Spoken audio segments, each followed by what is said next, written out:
ልቡን የሚሰብሩ ፈተናዎች አሉ። የተሰበረውን ደግሞ መልሰው የሚያጠናክሩ ሌላ ከባድ ፈተናዎች። ቀኑ ራሱ አረሳም 2012 መስከረም 4 ቀን ሌሊት ላይ ነው የደፈረኝ። የመድኃኒት መግዣ ብር እንኳን አልነበረኝም። ማለት እኔ ተደፍሬ ልጅ መውለድ አልፈልግም። ከዚህ በላይ መውደቅ የለም ባለችበት ቅጽበት ደግሞ በማህፀኗ የተሸከመችው ልጅ የሞትና የህይወት ትግል ውስጥ ገባ። በ16 ቀኑ ነው የመጀመሪያ ሰርጀሪ ያደረገው አለርት ሆስፒታል። እንደዚህ የሚያዩ ሰዎች ምን ነው ቢሞትላት ሁሉ ተብያለሁ። ተመላለሱ አይደለም ምንሽ እዛው ተኝቼ ነው እያሳከምኩ የነበረው። ልጅሽ ሞቷል ተብሎ ደግሞ ሞተ ተብዬ ነበር። እኔ ልጅ በጣም መድኃኒት ለመስጠት ታገሉ። እንደ ደም ስር የሚባል የለውም። ወደ ቅዝቃዜ የሄደ ሰውነቱ ምናምን ማለት ነው። ልክ ነፍስሽ ከስጋሽ ልትለይ ስትል አንድ ዶክተር መጥቶ አንቺን ያወራል። ሌሎቹ ደግሞ ልጁን ለማትረፍ ነው የሚሯሯጡት። በቃ አንቺ ልጅ ነሽ ከዚህ በኋላም ትወልጃለሽ ምናምን አይነት ነገር ሲለኝ ቆሜ ራሱ አላወራም። ደግሞ በህይወት አለ ሲባል የእድሜን ሙሉ የደስታና የሀዘን ጥግን አይቼበታለሁም ትለናለች።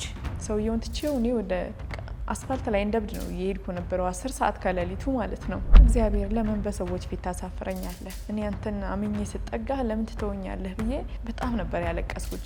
አሁን ከፈጣሪሽ ጋር ተጣልተሽ በደቂቃ ትታረቂያለሽ እንደውለው ነው ያሉ። ዛሬ በአዲስ ህይወት ፕሮግራማችን ስለ እናትነት ጥግ፣ ስለ የሰው ልጅ ተፈጥሮ እናም በጨለማ ውስጥ ሆኖ ስለ መዘመር እናወራለን። ዋናው ማለፉ ነው አይደል? ሙሉ ለሙሉ ባላልፈው እግዚአብሔር ያውቃል። ያንደበትህን ቃል አምኜው ፍቅርህን ስጦታ መጣሁን ለተካው ዘርህን አይንም ባይንም ማየት የሚያጓጓ ሲመስለኝ አይኔን ላፈር ብለህ ሄደሃል ጥለህ። እኔ ተድባበ ማርያም አዛናው ፕሮግራሙን እየመራው ከእናንተ ጋር ቆይታ አደርጋለሁ። እስከ ፕሮግራማችን ፍጻሜ ድረስ አብራችሁን ሁኑ። ጆኤል ያልኩት የእግዚአብሔር ፍቃድ ነው። ጆኤል ማለት አዎ እግዚአብሔር የፈቀደው ይሁን። ከሞተም ሞተ ከዳንም ዳነ እኔ ጋር ይሁን ብዬ ወለድኩት።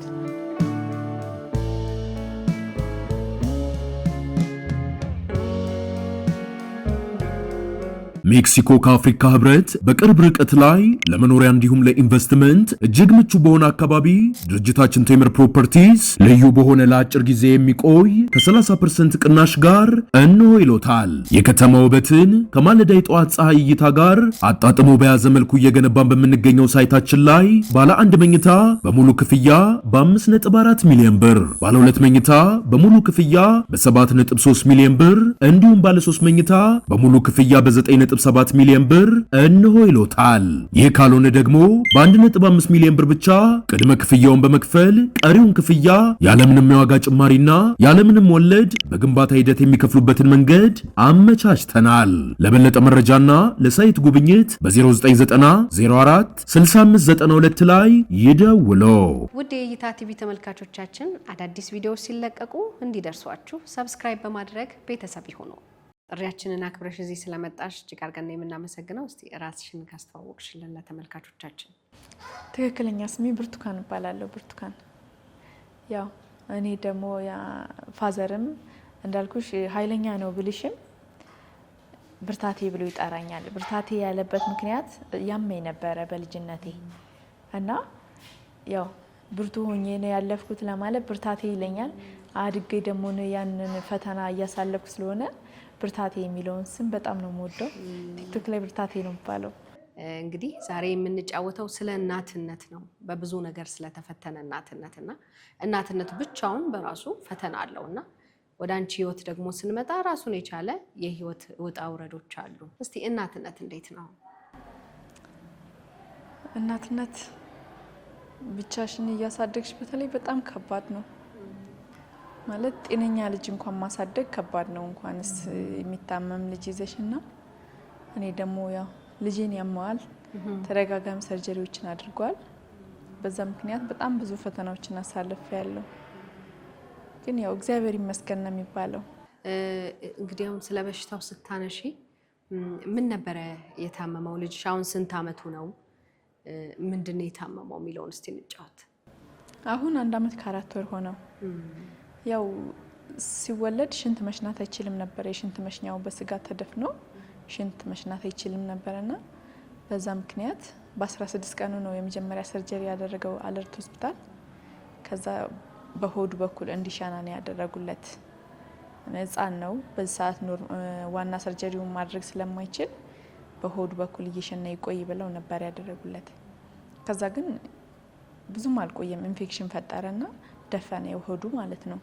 ድጋሚ እሱን ሰሩለትና ወደ ጳውሎስ ነው ሪፈር ያደረጉኝ። ጳውሎስ ያው 3 ወር ተኝቻለሁ ጳውሎስ ሆስፒታል እሱን ለማስታመም። ከባድ ነበረ። በጣም ብዙ ፈታኝ ጊዜያቶችን ያሳለፍኩት ጳውሎስ ነው። ረሃብም አለ። ልጅሽን አስተኝተሽ መድኃኒት ለመግዛት ስትወጪ እንኳን የሚጠብቅልሽ ሰው ሳይኖርሽ በጣም ከባድ ነው። ለመጀመሪያ ጊዜ ልጅሽን ስትወልጂ መሽናት እንደማይችል ሲነገርሽ ምን ነበር የተሰማሽ ነገር? ምክንያቱም እኔ እናት ነኝና ልጆቼ ሲወለዱ የመጀመሪያ እስቲ ልጄ ሊየው ነው የምትለው እናት ብዙ ጊዜና ልክ እንደዛ አይነት ችግር እንዳለው ስታቂ ምን ተሰማሽ? ወይስ ገና ጽንስ ላይ እያለ ነው የታወቀው? ጽንስ ላይ 8 ወር እያለ የመጨረሻ አልትራሳውንድ ልነሳ ሲሄድ ሁለቱም ኩላሊቶቹ ውሃ ቋጥረዋል እና ቶሎ መወለድ አለበት ነው የተባልኩት። ውሃ ስለቋጠሩ ውስጥ ላይ ከቆየ ጉዳት ያደርስበታል ኩላሊቶቹ ላይና መወለድ አለበት ተብሎ ተወለደ። እኔ ምን ተሰማሽ ያን እሱን ስትሰሚ ለመጀመሪያ ጊዜ? በጣም ከባድ ነበረ። እንደዚህ አልትራሳውንድ እያነሳኝ ስለ ልጅሽ ሁኔታ ታውቂያለሽ ነው ያለኝ። ማለት ከዛ በፊት ብዙ አልትራሳውንዶች አድርጌያለሁ፣ ተነግሮኝ አያውቅም። የመጨረሻ አልትራሳውንድ ላይ ነው የነገሩኝ። ከውጪ ነው ይዘሽ ነው የምትባዩና እንደዛው በተኛውበት በጣም ነው በቃላ ሳታስቢው የሚፈስሽ እንባ በጣም ነበር ያለቀስኩት። ድንጋጤ ያለ ማለት እስከዛሬ እንዴት ማለት እስከዛሬ አልተነገረኝም፣ ዛሬ ከየት መጣ ብዬ በጣም ነው ያለቀስኩት። አላመንኩምና ሌላ ክሊኒክ ሄጄ ድጋሚ ተነስተው አልትራሳውንድ እዛ ጋም ነገሩኝ። አምኜ ተቀብዬ ወደ አለርት ነው ሪፈር ጻፉልኝ። ጤና ጣቢያ ነበር የምከታተለው። ወደ አለርት ሪፈር ጻፉልኝ። አለርት ሄድኩኝ። 3 ቀን ቆይቼ በምጥ መርፌ ነው ያዋለዱኝ። የማህፀን ማለስለሻ ቱቦና የምጥ መርፌ አድርገው ነው ያዋለዱኝ። በጣም ከባድ። እንዴት ነበረ? ስንት አመትሽ ነበር ስትወልጂ? 22 አመት ከምናምን 23 ሊሞላኝ ሰኔ 23 ሊሞላኝ የካቲት ነው የወለድኩት። ከባድ ነበረ። በተለይ የምጥ መርፌው እንዴት እንደሚያቃጥል ሙሉ ሰውነትሽ እሳት ነው እንትን የሚልብሽ እና ከባድ ነበረ በጣም። ከዛ በኋላ ቤቢ ተወለደ። እስቲ ስለ እርግዝናው ደግሞ እናውራ። እርጉዝ የሆንሽበትን ሰዓት ስትሰሚ ከጎንሽ ማን ነበረ? እንዴት ነበረ የዛን ወቅት? እርጉዝ እንደሆንኩ ያወቅኩት ቤት ነው። ራሴን ቼክ አድርጌ እርጉዝ እንደሆንኩ ሳቅ 2 ቀን ወዲያው ነው ወደ ሐኪም ቤት ሄጄ ቼክ ያደረግኩት። እርጉዝ ነሽ ስባል ደውዬ ነው የነገርኩት። በአካል እስኪሄድ እንኳን አላስቻለኝም። ለማ ጓደኛዬ ለቤቢ አባት ስነግረው ግን ይሆናላ እየቀለድኩ ነው የመሰለው የውሸት ምናምን። ከዚህ በፊት ሳላረግዝ አርግዣለሁ ብዬዋለሁ እና እንደዛ ነው የመሰለው። ያኔ ደግሞ ለምን እንደዛ አልሽ ካልሽኝ እኔ ባረግዝ ትቶኝ ይሄዳል አይሄድም የሚለውን ነገር ማወቅ ከዚህ በፊትም ከደረሰብኝ አንጻር ተደፍሬ ነበረና አሁንስ ትቶኝ ይሄዳል አይሄድም የሚለውን ነገር ያሁኑ ሰው ለማረጋገጥ አርግዣለሁ አልኩትና በዛ ሰዓት ችግር የለውም ብሎ አምኖ ተቀብሎ ነበረ። ከዛ በቃላ ማርገዝ ፈልጌ አይደለም ያረገዝኩት፣ አጋጣሚ የተፈጠረ ነገር ነው። ግን ስነግረው አላመነኝም፣ ውሸቴን ነው የመሰለው። እሱ ደግሞ አዲስ አበባ አልነበረም፣ ወደ ክፍለ ሀገር ለስራ ወጥቶ ነበርና ነይ ነው ያለኝ። እዛ ቀጥታ ለማሳመን መሄድ አለብኝ። ሄጄ ግን ሆስፒታል ይዞኝ ሄዶ አልትራሳውንድ አስነስቶኝ አስወርጅ ነው ያለኝ። ከዛ እኔ አላስወርድም ብዬ ነው የወጣሁት። ያን የሆኑ ነው የተጣላ ነው። ከዛ በኋላ ተለያይተን የቀረ ነው። እንዴት ተዋወቃችሁ ከሱ ጋር? መንገድ ስራ ሰራ ነበረ። ኮንትሮባንድ ምናምን እንደዚህ ያለ ከሞያሌ ዕቃ እያመጣሽ ምሰሪው እንደዛ አይነት ስራ ሰራ ነበረ እና እሱ ደግሞ ሹፌር ነው። እንዴት ነበር እስቲ እንዴት ተግባባችሁ? መጀመሪያ የፍቅር ጥያቄ ማን አቀረበ? አንቺ ምን መለሽ? እሱም ወዲያው ነው ያምንሽውና ልብሽን የሰጠሽው ወይስ ጊዜ ወስዶብሽ? አይ ጊዜ ወስዶብኛል። ቶሎ ሻላልኩም። ግን ያው አብረሽ ትሄጃለሽ ትመጫለሽ፣ በዛ ሰዓት ትላመጃለሽ። እንዳልኩሽ እሱ ሹፌር ነው። በዛው አጋጣሚ ነው የተፈጠረው የተዋወቃችሁት። ስለዚህ ያው እንዳረገሽ ነገርሽው፣ እንድታስወርጂ ጠየቀሽ። ከዛ በኋላ ነው እንግዲህ የብቸኝነት ጉዞውን የጀመርሽው። የእርግዝና ወቅቱ እንዴት ነበረ? የእርግዝና ወቅት እንዳልኩሽ ሄጄ እሱ አስወርጂ ካለኝ በኋላ ባሌሮቤ ነበረ የሄድኩት። እሱ እዛ ነበረ አጋጣሚ ሄጄ አስወርጂ ሲለኝ ወዲያውኑ የተመለስኩት። ማስወረድ አልፈለግኩም ማለት እግዚአብሔር ይህን ልጅ ወደ እኔ ህይወት ሲያመጣው ምክንያት አለውና ማስወረድ አልፈልግም ነው ያልኩት። ካላስወርጅሽ እንለያያለን አለኝ። እንለያይ፣ እኔ አስወርጂው ካንተ ጋር ብሆን አብረን አንቀጥልም። ልጄን ዛሬ አስወርጂ ካለ ነገ እኔን አይፈልገኝም። ስለዚህ አስወርጂው ካልከኝ አልፈልግም ብዬ መጣው። ከዛ ያው ስራ ለመፈለግ ትሯሯጫለሽ። በዛ ሰዓት ደግሞ ጀማሪ እርጉዝ ስትሆኝ በጣም ከባድ ነው። ማስመለሱ አለ፣ የምግብ ሽታ ማስጠላት አለ። እኔ ደግሞ በዛ ሰዓት አጋጣሚ በዛ ልጅ በተፈጠረበት ሰዓት እቃ ተይዞብኝ በቃ ብር የለኝም ነበር በዛ ሰዓት ማለት ነው። ከዛ ያለኝ አማራጭ መስተንግዶ መስራት ነው። ሌላ ስራዎች ያው እኔ ትምህርት አልጨረስኩም። ስለዚህ የማገኘው ስራ መስተንግዶ ነው። መስተንግዶ ጠየቅኩኝ። አዲስ አበባ ማንም ሊቀጥረኝ አልፈለገም እና ክፍለ ሀገሮች ላይ ለምን አሞክሪም አሉኝ ደላሎች። እሺ ሀገር አስመረጡኝ ብዙ ቦታ። እኔ በቃ ወደ ሀረር ነው የመረጥኩት። እዛ 6 ወር እስኪሆነኝ ሰራሁ። ከ6 ወር በኋላ ግን ያው ሆድሽ እየታወቀ ይመጣ አይደለ? ከስተመርም ያሸማቅቅሻል። ከስተመር ሲያሸማቅቅሽ ባለቤት ሲያይሽ ምናምን አላ በቃ ቁሚ እዚህ ላይ ተባልኩኝና ወደዚህ ተመለስኩኝ። ቅድም እንዳው በጨዋታችን መሀል ምን አንስተሽልኝ ነበር? ተደፍረሽ እንደነበረ ነግረሽኛልና እንደው እንዴት ነበር እስቲ እሱ የነበረው ሁኔታ እንዴት ነበረ? የተደፈርኩት ከክፍለ ሀገር መጥቼ እዚህ መኖሪያ ቤት ነበር ስራ የገባሁት። መኖሪያ ቤት ለመስራት ነው የመጣሽው ከክፍለ ሀገር ስትመጪ? አይደለም፣ በቃ በእንጀራ እናቴ ምክንያት ነው። እንጀራ እናቴ በጣም ነው የምንጣላው። የሆነ በቃ የሆነ ነገር ካየች ወይ ደግሞ ትምህርት ቤት አትሰደኝም። በሆነች ነገር ትንሽ ነገር ነው የሚበቃት፣ ከአባቴ ጋር ታጣላኛለች። ከዛ ፋዘር ደግሞ ባንቺ ምክንያት የልጆቼ እናት ልበትን እንዴ ምናምን ይለኛል። እኔ ነኝ የግል ልጁና ባንቺ ምክንያት የልጆቼ እናት አልበትንም ምናምን የሆነ የሚያስጠላ ቃላት ሲናገረኝ በእኔ ምክንያት የእሱ ትዳር ከሚበጠበጥ ብዬ ትምህርቴንም ትቼ ነው ወደዚህ የመጣሁት። ለመጨረሻ ጊዜ ወደ አዲስ አበባ እንድትመጪ ያስወሰነሽ ግጭት ምን ነበር? ከእንጀራ እናትሽ ጋር የተጋጨሽው የምታስታውሹ? በቃ ከዚህ በኋላ እዚህ ቤት መኖር አልችልም ብለሽ እንድትወስኝ ያደረገሽ ግጭት? ከባድ ነበረ። ቤተክርስቲያን ነው ጊዮርጊስ ቤተክርስቲያን ሄጄ ስመለስ እና ኢቭን እንትን ትምህርት ቤት ሜካፕ ስንጠራ አትልከኝም ነበረ። ትምህርት ቤት ከመሄድበት የማልሄድበት ቀን ነው የሚበልጠው። ቤት ውስጥ ስራ ታሰራኛለች። ቤት ውስጥ ያለን ስራ ሙሉ እኔ ነኝ የምሰራው። ትምህርት ቤት እንዳልኩሽ አሰደኝም ብዙ ጊዜ። በዛ ሰዓት በትርፍ ጊዜ ደግሞ እንደዚህ የሆነች ሳገኝ ግጥም እጽፋለሁ። ፋዘሬ እንደዚህ በቁም ነው የግጥም ደብተሬን የቀደደብኝና ያኔ ነው በቃ ውሳኔ ወሰንኩት። እስከ መቼ ማለት ሁሌ እነሱ አገልጋይ ሆኜ እንድኖር ነው የምትፈልገው፣ እኔ የተሻለ ነገር እንደሆነ አትፈልግምና ያ ነገር ነው በቃ ወስኜ እንደወጣ ያደረገኝ። ከዛ ከቤት ወጣሽ፣ ወደ አዲስ አበባ ስትመጪ ማን ተቀበለሽ? ዘመድ አለ? እዚህ ዘመድ ነበረ? ምንም ዘመድ የለኝም። ማንም ብለሽ መጣሽ? እንዴት? በቃ እኔ የፈለግኩት ከዛ ሀገር መውጣት ብቻ ነበረ።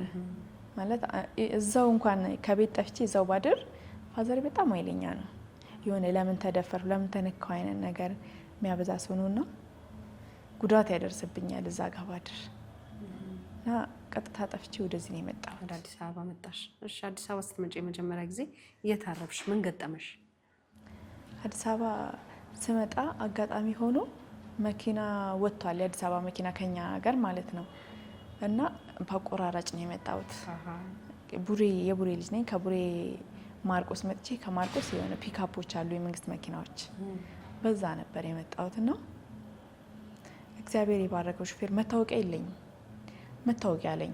ግማሽ መንገድ ስንደርስ ማለት መታወቂያችሁን አውጡ ሲለኝ እኔ ዝም ምን ያልኩ አላወራሁም ምናምን። ከዛ ምን ሆነሽ ነው አለኝ። እኔ ጠፍቼ ነው የመጣሁት መታወቂያ የለኝም። ግን እግዚአብሔርን 300 ብር ነበረ የከፈልኩት ማለት ነው። መለሰልኝ ብሩን ሰውየው 300 ብሩን መለሰልኝ። ከዛ እዚህ ከደረስን በኋላ የት ነው እሺ ማወርድሽ አለኝ። እኔ ያኔ ሰፈር ምናምን አላውቅም። መናኸሪያ ብቻ የአዲስ አበባ መናኸሪያ ወሰድ አውርደኝ ነው ያልኩት። ከዛ እዚህ አውሬ መሀልማ ጥዬሽ አልሄድም ነው ያለኝ። ወደ ቤቱ ይዞኝ ሄደ። እንቁላል ፋብሪካ ነበር ሰፈሩ። እዛ ይዞኝ ሄደ፣ አሳደረኝ። ለሚስቱም ነገራት እንደዚህ እንደዚህ ብሎ። በነጋታው አያቀኝም። በመኪና ይዞኝ ስለመጣ ብቻ በቃ ላይተሽ እንትን የምትይው ሰው ተያዥ ሆኖ ነው ያስገባኝ መኖሪያ ቤት ሳያቀኝ ማለት ነው። 2 ቀን እነሱ ቤት አደርኩ። ከዛ ተያዥ ሆኖ አስገባኝ። ተያዥ ሆኖ አስገባኝና ያው የገባሁበት ቤት ደግሞ ጥሩ ሰው አልነበረም። 3 ወር ነው 4 ወር ከቆዩ በኋላ ሚስቱ እንትን ነው የምትሰራው ቱሪዝም። ባለትዳር ነው? አዎ። ልጆች አሉ? ልጅ የለውም ገና። እሷ በሌለችበት ቀኑ ራሱ አረሳም 2012 መስከረም 4 ቀን ሌሊት ላይ ነው የደፈረኝ። ከዛ ግን እንዳልኩሽ ሰው የለኝም አዲስ አበባ ላይ የማውቀው ሰው የለም። ወጥቼ እንኳን ልካሰስ ምልበት አይነት ሁኔታ ላይ አልነበርኩም። ወጣሁ፣ በጠዋቱ ወጣሁ ከቤት። የመድኃኒት መግዣ ብር እንኳን አልነበረኝም። ማለት እኔ ተደፍሬ ልጅ መውለድ አልፈልግም።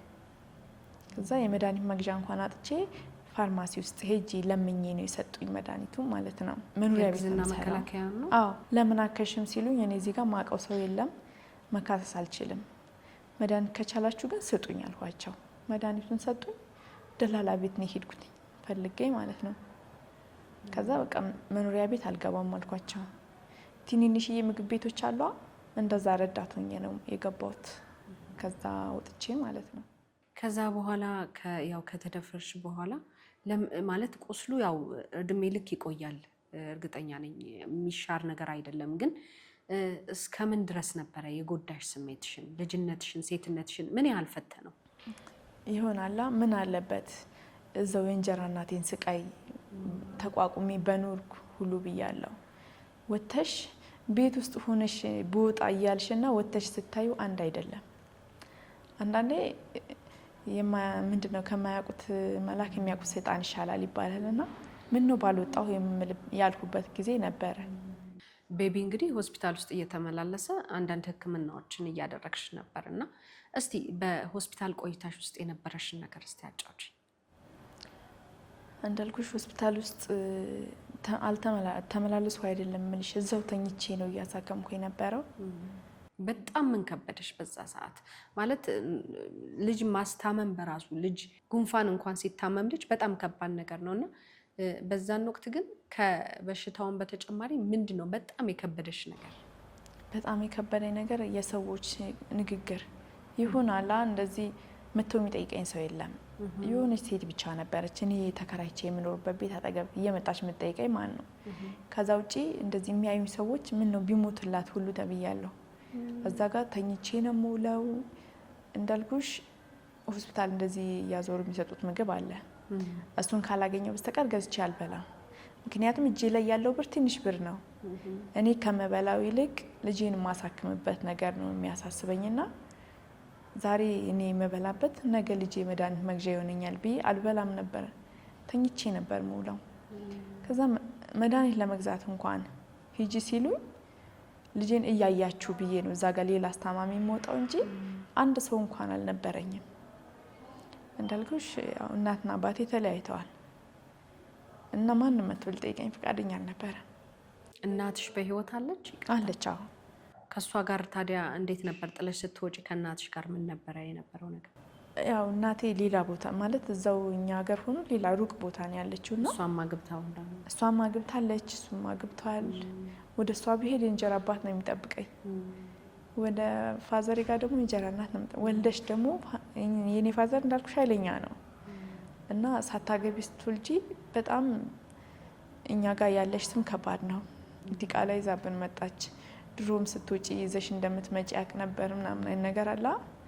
የሚሰብርሽ ንግግር ነው የሚናገሩሽ እና በጣም ተጣልተን ነበረ ከፋዘር ጋር። በጣም ማይሆን ቃላት ተናገረኝና መውለድሽን ስትነግሪኝ ደውለሽ ነው የነገርሽው? እኔ ደውዬ መንገር ሲያቅተኝ ሰዎች እንዲደውሉለት ማለት እኔ አሁን ቀጥታ አባትሽ ጋር ደውለሽ ምን ብለሽ ታወሪያለሽ? እና እኔ ደግሞ ባህሪውን ስለማቅ እኔ አልነገርኩትም። ሰዎች እንዲነግሩት ነው ያደረግኩ። እንዴ እኔ እኮ በፊትም ይዘሽ ዲቃላ ይዘሽ ትመጫለሽ ብያት ነበረ። ለዚህ ነው ጠፍታ የሄደችው ምናምን የሆነ በቃ የማይሆን ንግግር ሲናገረኝ መደወል አቆምኩኝ። ሰዎችም እንዲደውሉ አልፈልግም አቆምኩ። ከዛ ግን ያው መቼስ ቤተሰብ አይደለሽ ትታረቂያለሽ። ታረቅን በሽማግሌም በምንም።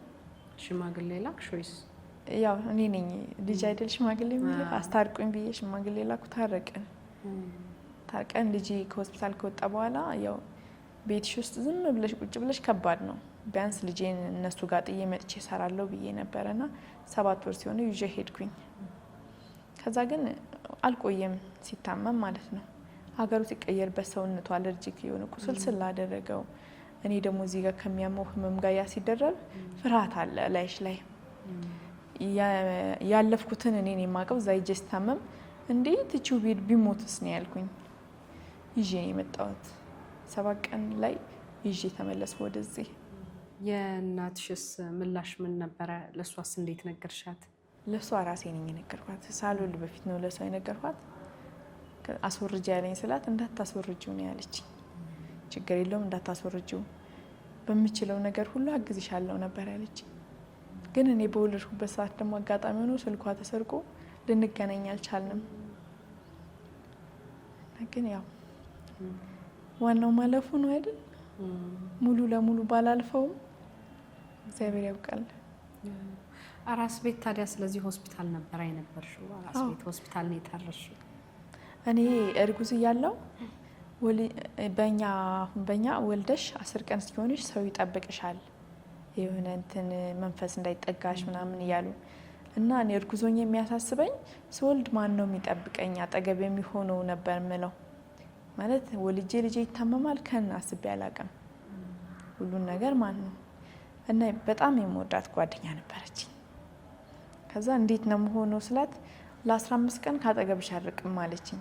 ችግር የለውም ሁሌም አለው ከጎንሽ ለ15 ቀን አብሬሻለሁ አለችኝ።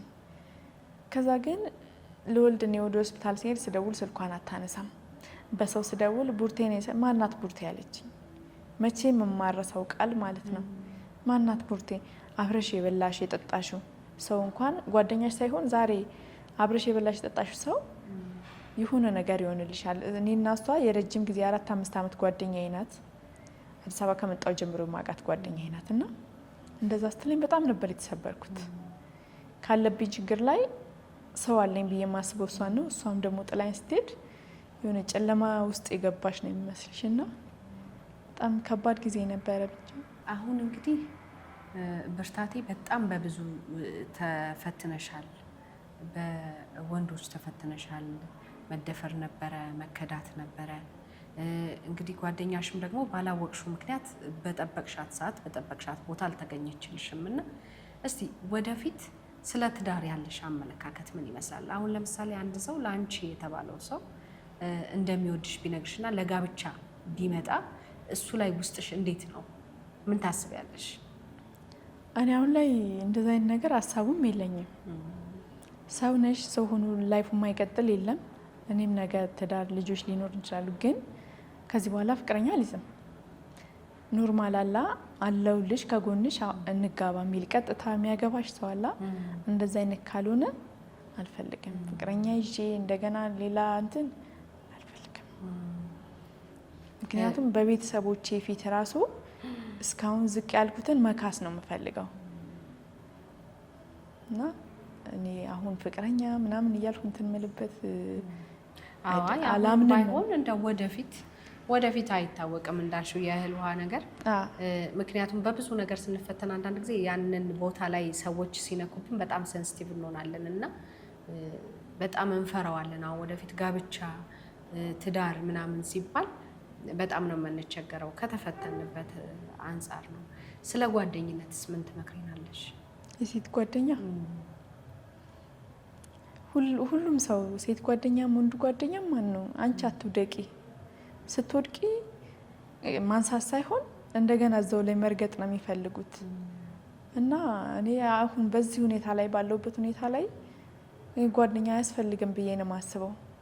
ምክንያቱም ስትወድቂ የማያነሳሽ ሰው የሰው ልጅ በነገራችን ላይ በብር ብቻ አይደለም የሚደጋገፈው።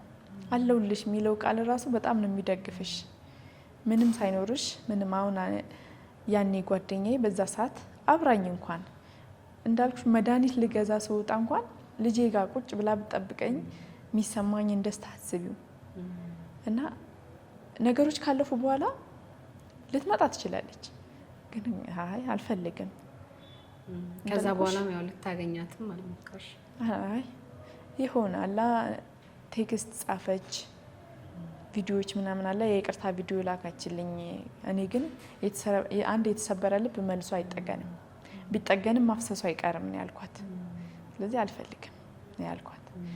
ከዚህ በኋላ ምን እንጃ ሴት ጓደኛ አምናለሁ አላምንም። ምክንያቱም እሷን በጣም የምወዳት ጓደኛዬ ከማንም ጋር አላወዳድራትም ነበረ። ቤተሰቦቼን አስተዋውቂያታለሁ፣ ቤተሰቦቿ ጋር ተዋውቂያለሁ። ግን በዛ ሰዓት ማናት ብላ ካደችኝ ጓደኛዬ ነገ ሌላይቱ ጓደኛዬ ስትመጣ እንደማክዴ በምን እርግጠኛ ነኝ? ስለዚህ እንግዲህ ቤቢን ሕክምና ላይ አድርገሽው በጣም ትቸገሪ እንደነበር በጣም እርቦሽ እንደነበረ አጫውተሽን ነበርና እስቲ እዛ አካባቢ የነበሩም እናቶች ነበሩ ተመሳሳይ አይነት ችግር የነበረባቸው ከልጆቻቸው ጋር እና ከነሱ ምን ተማርሽ? ከነሱ ጋር ስትጫወቱ ምን የተማርሽው ነገር አለ? እኔ ከማንም ጋር ልጫወት። ምክንያቱም በዛ ሰዓት እኔ አንደኛ እንደዚህ ተወልዶ ማይሸና ልጅ አይቻል አቅም እና እኔ ብቻ የመጀመሪያ ነበር የሚመስለኝ እና የሆነ ከእግዚአብሔርሽ ጋር የምትሆኙ ነገር አላ ከሰዎች ርቀሽ። አንደኛ በዛ ሰዓት እኔ ሌሎችን ሰዎችን የማወራበት ሁኔታ ላይ አይደለም። የራሴ የምለው ሰው ርቆኝ የለ ጓደኛ ይርቃኛለች፣ የልጅ አባት ርቆኛል፣ ሌላም ሰው ደግሞ አውርቼው ነገር ይርቀኛል። ስለዚህ ከእግዚአብሔር ጋር ብቻ ነበረ ማወራው። ከዛ በተረፈ ትርፍ ሳካለችኝ ከልጅ ጉንተኛለሁ። ረሃብም አለ እንዳልኩሽ፣ ረሃብሽን ለመርሳት ትተኛለሽ። ልክ እንደዚህ ምግብ ውሰዱ ከተባለ ወጥቼ ወስዳለሁ እና በጣም አካውንቴ ላይ 6 ብር ቀርቶኝ ነበረ። የመድኃኒት መግዣ አጥቼ እኔ ወጥቼ እንኳን ዳቦ ምገዛበት አጥቼ እና በዛ ሰዓት መጥፎ ጊዜ የምልሽ እሱ ነው። አንድ ጊዜ የሆነ ቦታ ላይ ስትጫወች ልጅሽን ጥለሹ ለመሄድ ሁላ አስበሽ እንደነበረ ተጫውተሽ ነበር እና እስቲ ስለሱ ሞመንት ንገረኝ። በዛ ሰዓት ምን ነበር የምታስቢው? ምንድነው እንደዛ እንድትወስኝ ያደረገሽ? እንደዛ እንድወስን ያደረገኝ አንደኛ የሰዎች ንግግርና የሆነ ህፃን ልጅ እኔ የማስታምበት ቦታ የሆነ ህፃን ልጅ ሞቶ ነበረ። ያን ልጅ ሲገንዙት ምናምን ስላየው በቃ የሆነ ነካ አድርጎኝ ነበር። ለሊት ተነስቼ እሄዳለሁ ልጁን ጥዬ ማለት ነው። የምትቃዡ ነገር አላ እንደዛ ከራስሽ ጋር ትጣያለሽ ከፈጣሪሽ ጋር። በዛ ላይ ደግሞ ሞተ ተብዬ ነበር እኔ ልጅ እንዳልኩሽ ከአለርት ሪፈር ተጽፎ ወደዛ የገባን ቀን ሞቷል ተብዬ ነበር። ለሊት ላይ 10 ሰዓት ላይ ያው በጣም መድኃኒት ለመስጠት ታገሉ። እንዳለ ደም ስር የሚባል የለውም፣ ወደ ቅዝቃዜ የሄደ ሰውነቱ ምናምን ማለት ነው። ከዛ ሞቷል አሉኝ። ልክ ነፍስሽ ከስጋሽ ልትለይ ስትል አንድ ዶክተር መጥቶ አንቺን ያወራል፣ ሌሎቹ ደግሞ ልጁን ለማትረፍ ነው የሚሯሯጡት። እና በቃ አንቺ ልጅ ነሽ ከዚህ በኋላም ትወልጃለሽ ምናምን አይነት ነገር ሲለኝ ቆሜ ራሱ አላወራሁትም። አንደኛ ብቻዬን አላስወርድም ብዬ ነው ልጁን ያስኩት። እግዚአብሔር ፈጥሮታል አላስወርድም ብያለሁ። ከዛ ደግሞ ሰዎች የሚሉሽ ነገር አለ ይሆናላ ለማያድግ ልጅ ባትለፊ። የ8 ወር ልጅ ነው ልጄ፣ 8 ወር ከ10 ቀን የተወለደውና በኩላሊቱ ምክንያት ነው በጊዜ እንደወልድ የተደረገው ውሃ ስለቋጠረ እና የ8 ወር ልጅ እኮ አያድግም ይሉኛል። ከዛ እንደዚህ ለማያድግ ልጅ ከምትሰቃይ ቢሞትላት ይሉኛል። እና እግዚአብሔር ለምን በሰዎች ፊት ታሳፍረኛለህ? እኔ አንተን አምኜ ስጠጋ ለምን ትተወኛለህ ብዬ በጣም ነበር ያለቀስኩት። ሰውየውን ትቼው እኔ ወደ አስፋልት ላይ እንደብድ ነው እየሄድኩ ነበረው 10 ሰዓት ከሌሊቱ ማለት ነው። ከዛ ግን ደውለው ነው ያሉኝ፣ አሁን ከፈጣሪሽ ጋር ተጣልተሽ በደቂቃ ትታረቂያለሽ። ተደወለልሽ እና ምን አሉሽ? ነይስ የሆነ ካልሽየም መድኃኒት አለ እሱን ገዝተሽ ነይ ነው ያሉኝ። እንደዚህ ነው አላሉኝም። መድኃኒቱን ገዝተሽ ነይ መቼም ባይኖር ነው አይሉኝም ብዬ የማታ መድኃኒት መሸጫ ፋርማሲዎች አሉ እዛ ጋር እንዴት እንደሄድኩኝ እስኪ ከፍቱልኝ፣ ራሱ እንደዚህ እያንኳኳው እስኪ ከፍቱልኝ ፋርማሲዎች መድኃኒቱን እስኪ ሰጡኝ። የለም እኛ ጋር ሲሉኝ ሌላ ጋር ሩጫዬን ማለት ነው። ሴት አልመስልም እንደ ወንድ ነበር የምሮጠው ያኔ ማለት ልጅሽን ለማትረፍ። እኔ እንጃ እኔ በህይወቴ መቼም የማረሳው ቀን እንዳልኩሽ ብዙ ችግር ሊያጋጥመኝ ይችላል፣ ብዙ የሚያስደስት ነገር ሊያጋጥመኝ ይችላል ወደፊትም። በህይወቴን ግን ያን ቀን አዝኛለሁ፣ ያን ቀን ተደስቻለሁ። እና ብቻ የደስታዬም የሀዘኔም ቀን ነበረ መጋቢት 19 እንዳልኩሽ። ሰዎች እንደዚህ ነው ብለውኝ የለ ልጄን አድኜ ልጄ ትልቅ ቦታ ደርሶልኝ ይሄው አልሞተም ማለት ነው የምፈልገው። ይሞታል ብሎ የሰበሩኝ ሰዎች ልጄ ድኖ እንዲያዩልኝ እፈልጋለሁ። አሁንም ቢሆን እንዳልኩሽ ሕክምናውን አልጨረሰም። ያኔ 3 ወራትን እዛ ብተኛም ከዛ በኋላ አሁን እስካለሁባት ድረስ እመላለሳለሁ። እየተመላለስኩ ራሱ ሰርጀሪ አሰርቸዋለሁ። መድኃኒዓለም ከፈቀደ ደግሞ አሁን ከ4 ቀን በኋላ ሰርጀሪ አለው፣ ሐሙስ ማለት ነው። ግን እግዚአብሔር ይፍቀድ በሰላም ይጨርስልኝ። ሕክምናው በቃ ድኗል የሚባልበት ቀን ይናፍቀኛል። ማለት ብቻሽን ስትሆኚ ነገሮች ይከብዱሻል። እንኳንስ ሲንግል ማም ሆነሽ በሽተኛ ልጅሽ ቀርቶ ሲንግል ማም ሆነሽ ጤነኛ ልጅ ቢኖርሽ እንኳን ነገሮች ከባድ ናቸው። እኔ ግን ያመዋል ልጄ። ሰዎች ፊት ቆሜ ያለሁ እርዱኝ፣ ልጄን አሳክሙልኝ ብዬ ማለት ነው። ምክንያቱም እኔ በአቅሜ የሚችለው ነገር አይደለም እና እግዚአብሔር የኢትዮጵያ ሕዝብ ደግሞ በጣም ምስኪን ነው። አያውቁኝም፣ አላቃቸውም፣ ግን ልጄን አሳክመውልኛል። አመሰግናለሁ ሁሉንም ልጄን ያሳክሙልኝ አለንልሽ ያሉኝን ሰዎች ሁሉ አመሰግናለሁ በዚሁ አጋጣሚ። ስለዚህ የህይወትን ሁለቱንም ጥግ አይተሽዋል። ተበድለሽም ተገፍተሽም አይተሽዋል። እንደገና ሰዎች ራርተውልሽ፣ አሁን ለምሳሌ የሹፌሩን ነገር ብናነሳ ያውም በዚህ ዘመን ማንም ሰው የማያውቀውን ሰው ቤቱ አያስገባምና ደግሞ በዚህኛው ሳይድ የሚራሩ ሳያውቁሽ እጃቸውን የሚዘረጉልሽ ሰዎች አሉና የህይወትን ሁለቱንም ጥግ አይተሽዋል። ስለዚህ ያው ልጅሽ አሁን ቀጣይም ህክምናዎች አሉት። ስንት ጊዜ ሆኖ አሁን እድሜው? 1 ዓመት ከ4 ወር። 1 ዓመት ከ4 ወር ደርሶልሻል። ጎርምሷል። እግዚአብሔር ይመስገን። አዎ ጆኤል ነው አይደለ ስሙ? እንዴት ጆኤል አልሽው? ጆኤል ያልኩት እንዳልኩሽ መጀመሪያ አስወርጂው በተባልኩበት ሰዓት የሆነ እንትን ትያለሽ ላስወርደው እንዴ ይልና አይ አላስወርደውም እግዚአብሔር የፈቀደው ይሆናል እንዴ በዚህ እድሜሽ በዛ ላይ መስተንግዶ እየሰራሽ እንዴት ነው ልጅ የምትወልጂው ይሉሻል። ከዛ በቃ እግዚአብሔር የፈቀደው ይሁን ብዬ ራሴ አስባለሁ። ከዛ ደግሞ ወልጂው ታመመ። እግዚአብሔር ያው ፈተና የሚያበዛበት የሚወደውን ሰው ነው ቢባልም ፈተና ሲበዛብሽ ትደክሚያለሽ። እኔ ደክሞኝ ነው ልጄን ጥዬ ለመውጣት የወሰንኩት። ቢያንስ አላ እኔ ጋር ሆኖ ሕክምናውንም አሳክሜ ካላዳንኩት ረሃቡንም ካላቆምኩለት እኔ እየተራብኩ ልጄ እኔ ካልበላው ደግሞ ምን እናጠባዋለሁ እና በቃ አላ እዚህ ጋር ጥዬ ወጥቼ ያለው ሰው ያሳድገው ወይ ደግሞ መንግስት ያሳድገው ብዬ ወስኜ ነበር። ወጥቼ መንገድ ጀምሬ ተመለሽ ይለኛል። 2 3 ሞክሬያለሁ ጥለሽ ለመሄድ። አዎ ማለት እኔ ጋር ሆኖ ቢሞት ከዛስ አይ ልመለስ፣ ምክንያቱም ልጄ በቃ ከኔ ጋር ሆኖ ይሞት ሞክራ ሲያቅታት ሞተ ይባል ብዬ እመለሳለሁ። እና ከዛ አንጻር ነው ጆኤል ያልሽው? ጆኤል ያልኩት የእግዚአብሔር ፍቃድ ነው። ጆኤል ማለት አዎ እግዚአብሔር የፈቀደው ይሁን፣ ከሞተም ሞተ ከዳንም ዳነ እኔ ጋር ይሁን ብዬ ወለድኩት። ጆኤል እንግዲህ ወደፊት አድጎ ምንድነው እንዲሆን የምትፈልጊው? እሱስ ምን ደረጃ ላይ ደርሶ ነው ማየት የምትፈልጊው?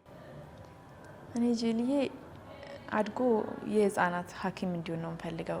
እንዳልኩሽ አሁን እሱ በ16 ቀን ነው ሰርጀሪ የተሰራው። ማንም ይተርፋል አላለውም። ሐኪሞቹ እንኳን ሙሉ ማደንዘዣ ነው የሚወስደው ላይችል ይችላል ብሎ ነው የሚያስፈርሙሽ።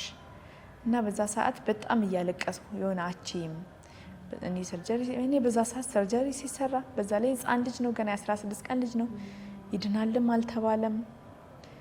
እሱን እንዳዳኑልኝ እሱ ደግሞ ነገ የሚመጡ ህፃናትን እንዲያድን ነው የምፈልገው በእኔ ፍቃድ ከሆነ።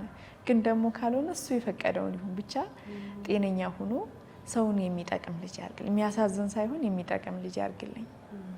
ከዛ በኋላ ከጆኤል አባት ጋር ተገናኝታችሁ ታውቃላችሁ? ሊያገኝሽ ሞክሮ ነበር ወይስ አንቺ ልታገኙ ሞክረሽ ነበር? ፎቶዎቹን ልኮሽለት ነበር ወይስ ምን ላይ ያላችሁ? አልተገናኘንም። ማግኘትም አልፈልግም። ለምን ታውቂያለሽ? ጎዳና ላይ አውጥቶ ጥሎሽ የሄደ ሰው ከዛ ቤት ስትገቢ መጥቶ አለሁ ቢልሽ ምን ያደርግልሻል? አልፈልግም። እኔ በዛ ሰዓት እንዳልኩሽ የኔን ረሃብ ተዩ ልጄ ተርቧል። ወተት መግዣ አጥቼ ልጄ በጣም ተርቧል። በዛ ሰዓት ያላየው አባቱ ከዚህ ሰዓት በኋላ ቢመጣ ጡት ባቆመ ምግብ መብላት በጀመረ ሰዓት ቢመጣ ምን ያደርግልኛል? ምንም አያደርግልኝም። እና እኔ እሱን ማግኘትም አልፈለኩም። ግን ይሁን ሰዓት በጣም ስቸገር ጓደኛዬ ጋር ደውይለት እስኪ አልኩ። የሆነች አብራኝ መንገድ ስራ መሰራ ጓደኛዬ ነበረች እና ሻሸመኔ ነው የምኖረው። ደውይለት ስላት ደውላለት ልጁን መለመኛ አደረገችው ነው ያላት። ልጁን መለመኛ አደረገችዋ አላት። እሷ ለምናም ቢሆን እያሳደገችው ነው። አንተ አይደለህ እንደ ገለው ይሄድከው አለችው። እንደዛ አለኛለች። ከዛ በኋላ እኔ ደውይለትም አላውቅም አልሞክርም ማለት በፊት እርጉዝ እያለሁ ብሎክ አድርጎኛል እንዳልደውል። ከዚህ በኋላ ደግሞ እሱም እንዲደውል አልፈልግም ማለት ችግሮቼን እያለፍኩ ነው ያለሁት። ከዚህ በኋላ እግዚአብሔር ነገሮችን ሊያስተካክልልኝ ይችላል እና ከዚህ በኋላ እሱ እንዲመጣ አልፈልግም። ልጄን ከዚህ በኋላ ራሴ ጎበዝ እናት ሆኜ ማሳደግ ነው የምፈልገው። ጆኤል ወደፊት እንግዲህ ልጆች አንቺ የምታልፊበትን ነገር አያውቁም። አንቺ ይሄ ለልጅሽ አባት ያለሽ አስተሳሰብ ነው። ልጅሽ ደግሞ ለአባቱ የሚያስቀምጠው ነገር ይኖራል። ወደፊት ደግሞ ልጆች ከአባታቸው ጋር ሌሎች ልጆችን ሲያይ ጆኤል ጥያቄ ማንሳቱ አይቀርም እና ያንዴ እንዴት ልትመልሽለት አስበሻል? ልጄ አባቴን ብሎ እንደሚጠይቀኝ እርግጠኛ ነኝ። ግን እኔ ያው የሚጠይቅበት እድሜ ላይ እስከሚደርስ ምንም አይነት ነገር አልነግረውም። ሲጠይቅም ደግሞ አባት እንደዚህ ቦታ ነው ያለው ፈቃደኛ ከሆነ ያገኘው።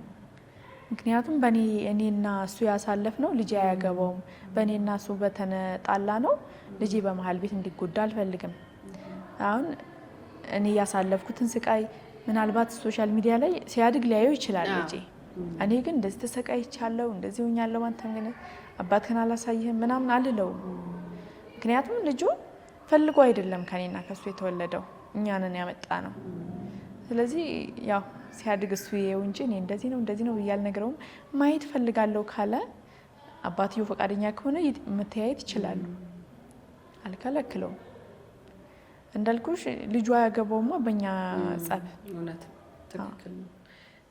እንግዲህ አሁን እንዳልሽው ጆኤል ወደፊት አድጎ ሶሻል ሚዲያዎች ላይ ያሉትን የእናቱን ታሪክ ሊያይ ይችላል እና እንደው ጆኤል ሲያየኝ ወደፊት አድጎ ሲያየኝ ማወቅ አለበት ብለሽ የምትይው እስቲ ለጆኤል ንገሪ ውስጥ አሁን አድጎ ሲያይሽ ምን አይነት ነገር መስማት አለበት ብለሽ ታስቢያለሽ?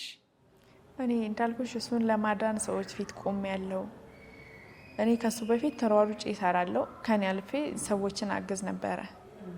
ተቸግሮ ካየሁ ዝም አልልም፣ የምችለውን ሁሉ አደርጋለሁ እና ያ ሁሉ ነገር ቀርቶ ግን እሱ ሲመጣ ሰዎች ፊት እንድቆም ሆኛለሁ እና ምናልባት እናትህ ለመነች እናትህ እንደዚህ ያለች ሶሻል ሚዲያ ላይ የለቀኳቸው ቪዲዮዎች አሉ አግዙኝ ብዬ ማለት ነው። ያን ቪዲዮ ሳይ እንደዚህ ለመነች ምናምን ሊባል ይችላል። ግን እኔ ለመንኩት እሱን ለማዳን እንደሆነ እንዲያቅልኝ ነው የምፈልገው። ሌላ ነገር ሳይሆን እኔ ከሱ በፊት ጎበዝ እናት ነበርኩኝ፣ ራሴን ችዬ የምኖር እናት ነበርኩኝ። እሱ ሲመጣም ህመሙ ነው እንድለምን ያደረገኝ የእሱ ህመም እንጂ ሌላ ነገሮች አይደሉም። እና እግዚአብሔር ያው ልጅ ያድጉ በእኔ እኔ እንጃ ምን ልበልሽ፣ እንዴት ነው መግለጽ የምችለው? እግዚአብሔር በነገርሽ ላይ ልጅሽ እርግጠኛ ነኝ ጆኤል ጀግንነትሽን የሚያያል ብዬ ነው የማምነው። አንቺ አሁን ልመናውን ነው የምታስቢው፣ ግን ጆኤል በዚህ ሁሉ መካከል ቆመሽ ራሱ መገኘትሽ ስንት ሞቶችን እንዳለፈ ማስተዋል ይችላል። መውረድ አለበት ተብሎ አላስወረድሽውም፣ ይሞታል ተብሎ እንዲሞት እድል እንኳን አልሰጠሽውም።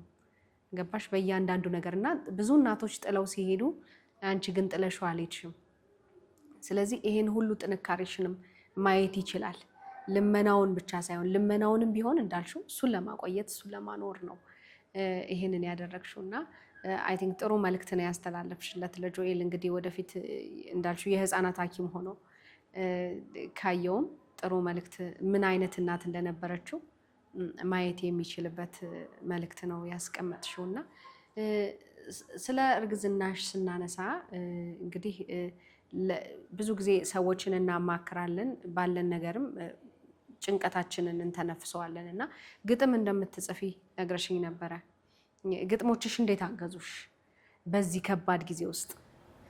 ግጥሜ አስወርጁ ባለኝ ሰዓት ነው የጻፍኩትና የጆኤል አባት አዎ አስወርጁ ሲለኝ እኔ ያው ማስወረድ አልፈለኩም ብዬሽ የለም ያኔ ነው የጻፍኩት። እንደውም በዛ ሰዓት አቅም ስለሌለኝ እንጂ አቅም ቢኖረኝ ያኔውኑ ቪዲዮ ብሰራው ደስ ይለኝ ነበረ። ማለት የሆነ ቪዲዮ ለምን መስራት ፈለግሽ ካልሽ እኔን ያስተምረኛል። የራሴ ታሪክ ወጥቶ ለሌላ ሰው ሳይዳግሞ ሌላ ልጆች ይማሩበታል። እንግዲህ ጆኤል ስላለበት ሰርጀሪ እያጫወትሽን ነበር እና ከ5 ጊዜ በላይ ሰርጀሪ እንዳደረገ ነግረሽን ነበረ። እስቲ ምናልባት እንዳው ከተመልካቾቻችን ስለ ጆኤል ኬዝ የሚያውቁ ዶክተሮች ካሉና የሚተባበሩንም ነገር ካለ ለማሳወቅ ያክል ጆኤል ምንድን ነው ኤግዛክትሊ የገጠመው ነገር የሚለውን እስቲ እንጫወት። ጆኤልዬ ያው እንዳልኩሽ ሁለቱም ኩላሊቶቹ ላይ ውሃ ቋጥሯል። ውሃ አቆጣጠሩ ራሱ ከፍተኛ ነው እና ለዛ ነበር በሆዱ እንዲሸና የተደረገው። አሁን ላይ ግን የሆዱ ተደፍኖለታል እግዚአብሔር ይመስገን። በኖርማል እንዲሸና ተደርጓል። የኖርማል ይሄ በእንትን ኖርማል ሰርጀሪ አሁን ከባድ ያሉት ያኔ በዛ ሰዓት ህፃኑ አይችልም ያሉት የሽንት መሽኛውን ካሜራ አስገብተው የሚሰሩት ማለት ነው። እሱን 2 ነው ያደረገው። መጀመሪያ ላይ ሰርተውለት ነበረ። ከዛ ከ2 ወር እንደዛ ቆይታ በኋላ ድጋሚ ማለት ኤክስሬ አስነሽ ያሉኝ። ኤክስሬ ሲነሳ አሁንም ስጋ እያበቀለ እንደሆነ ምልክት እንዳለው ነው ነገሩኝና መልሼ ያን ውጤት ይዤላቸው ሲል ድጋሚ ሰሩለት። እግዚአብሔር ይመስገን አሁን ኖርማል እየሻናልኝ ነው። ግን የዘር ፍሬው ተሰርቷል። አሁንም ሰርጀሪ ተሰርቶለታል። በግራ በኩል ያለው ፍሬው በጣም መጠኑ ትንሽ ነውና ሰርጀሪ ተሰርቶም ወደ ቦታው ሊወርድ አልቻለም። እና እንዳልኩሽ አሁን ሐሙስ ይሰራለታል እግዚአብሔር ከፈቀደ ያልኩሽ እሱን ነው።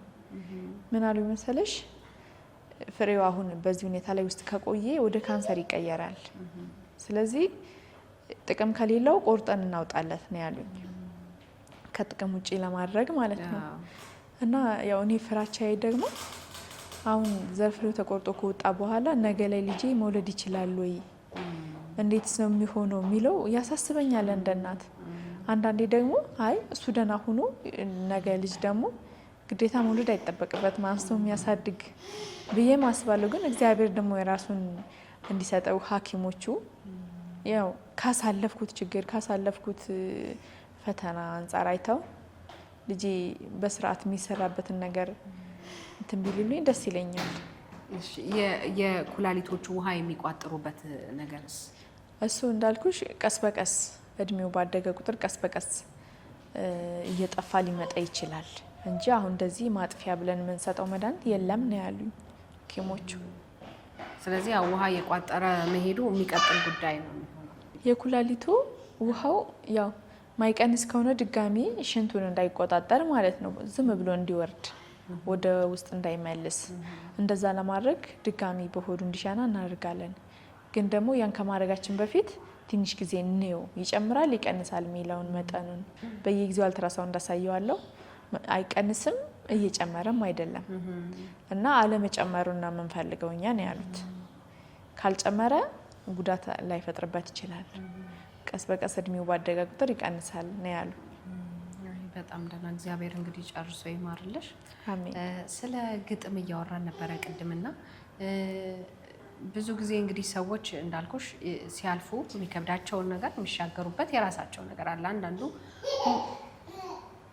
አንዳንዱ ሙዚቃ በመስማት ሊያሳልፍ ይችላል። አንዳንዱ ደግሞ ሙቪዎችን በማየት ሊያሳልፍ ይችላል። አንቺ ምን ነበር በዛ ሰዓት የሚረዳሽ ነገር? እኔ ያው ሞክራለሁ፣ ጎበዝ ጻፊ ነኝ ባልልም እጽፋለሁ እና ያኔ አስወርጂው ሲለኝ ለልጄ የጻፍኩት እንደውም በዛው ሰዓት እንዳልኩሽ ብዘፍ ነው ደስ ይለኝ ነበር። አቅም አልነበረኝም፣ ዜማ መስራት አልችልም።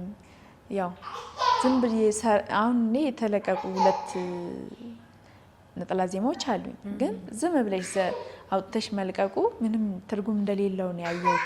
2 ሞከርኩ፣ ያው እይታ የላቸውም። አሁንም በዛ ሰዓት ደግሞ ብር የለኝም። በዛ ሰዓት ያን ዘፈን ብሰራ ለነገ ይከብደኛልና እግዚአብሔር ያለቀን ሰራዋለሁ ብዬ ነው ያስቀመጥኩት። እስቲ ከግጥሙ የተወሰነ ካልሽ። ዜማውን እነሱ ይስሩት የሚሰሙት ሰዎች።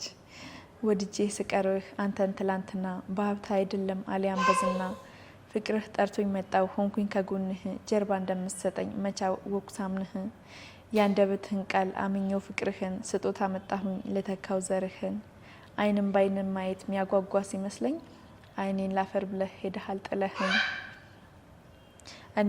እኔ አንተን ሳላገኝ የኖርኩትን ህይወት ደግሜ እኖራለሁ ያው በብቸኝነት ግን በሆዴ ያለው ካንተ በፊት አያውቅ መልስ አጣው ስለሱ አንተ ነህ የሱ ሀቅ ይላልና ያው ቀጣ ያለው እግዚአብሔር ሲፈቅድ ሰራዋለሁ። ስለዚህ ጥሪያችንና ክብርሽ እንግዲህ እዚህ ስለተገኘሽና የህይወት ውጣ ውረድሽን ስላካፈልሽን ስለ ጆኤል ብዙ ነገር ስለነገርሽን ደግሞ ዛሬ ብርቱ ሆነሽ ቆመሽ ስላየንሽ እጅግ በጣም ደስ ብሎናል። እንግዲህ ጆኤልንም ጨርሶ ይማርልሽ ቀሪ ዘመንሽ ደግሞ መልካም እንዲሆን እየተመኘን እኛ እዚህ ጋር እንጨርስ። አመሰግናለሁ። ተመልካቾቻችን እንግዲህ ከብርታቴ ጋር የነበረን ቆይታ የተከታተላችሁትን ይመስል ነበረ። ብርታቴ የህይወቷን ውጣ ውረድ ያሳለፈችውን ነገር አጫውታናለች። እስከ ፕሮግራማችን ፍጻሜ ድረስ አብራችሁ ስለነበራችሁ እጅግ አድርገን የምናመሰግነው። የዩቲዩብ ቻናላችንን ሰብስክራይብ በማድረግ ኮሜንቶቻችሁን ደግሞ እታች ብታስቀምጡልን እንመልሳለን። እናመሰግናለን። መልካም ጊዜ።